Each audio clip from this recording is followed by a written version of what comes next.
Hi, my name is Ryan Mitchell. We're on the campus of Loyola University in Baltimore, Maryland, where it's quite a busy day, a lot of construction going on.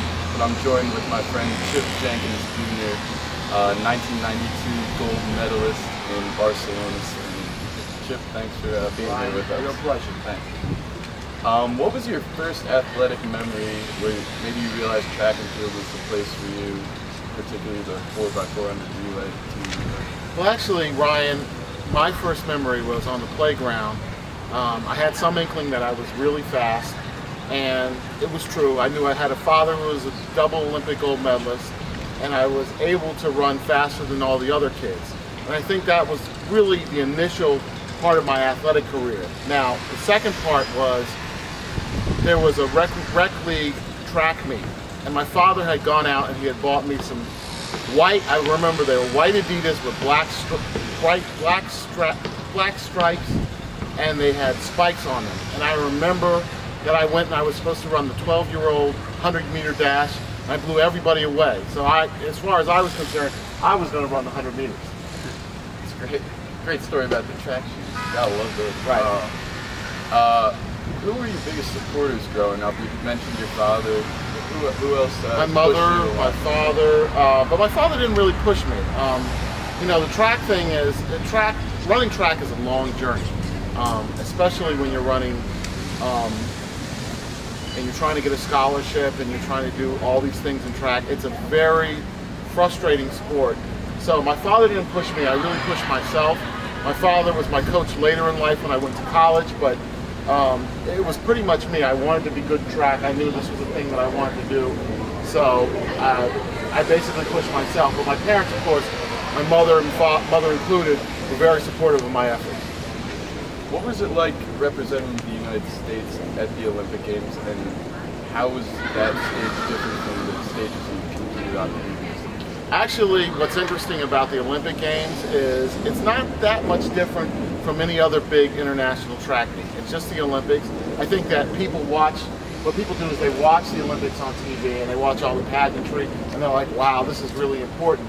And I didn't feel that way because I've run in a lot of big meets. I've been on TV before. I've run in Madison Square Garden and a lot of venues.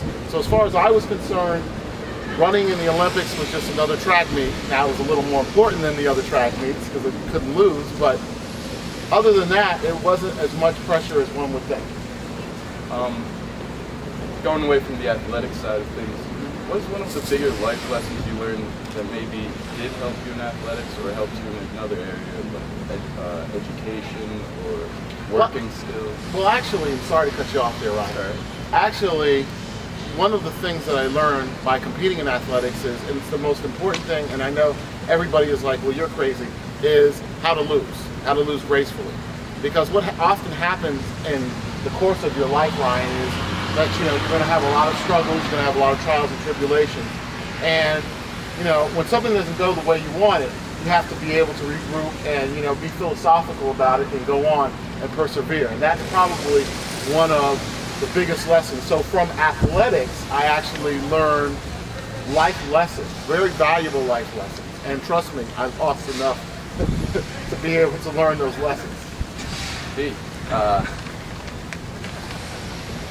what if you could do one thing over, whether it's athletics, your education, maybe what you're doing now, if you could change something maybe that you think would be for the positive that you did in the past, what would that be? It's a tough question. It's a very tough question, but I believe that life is a journey, and I believe that you learn different things, and I don't think that anybody can go through life and do the exact thing that they want to do and do the exact thing that they were meant for. I think that life is a series of trial and error, and in that trial and error you really learn what you're good at, and you really learn what you want to do, and you really learn what you want to enjoy and the things that you enjoy. So I don't have any regrets of things that I may have done or may not have done. Maybe I would have done a different course of study, but then I don't know if I would have regretted doing that course of study. You just never know until you're actually into the field. Right. And one last question. Did you play any other sports growing up? I played with my friends. I played basketball. I played sandlot football. But honestly, really, the only sport I really did was track and field. So that's basically. And just to keep everybody up to date with what you're doing now, do you have any projects you're working on or current things you're doing? Well, currently I'm a practicing attorney, and I am working on a video and written blog with Dr. Chris Heidelberg. It's called The Real Gold Standard, and we are getting quite a following on the web, so it's actually working out very well. That's great. That's great to hear. Thanks a lot, Chip. Thanks a lot, Ryan.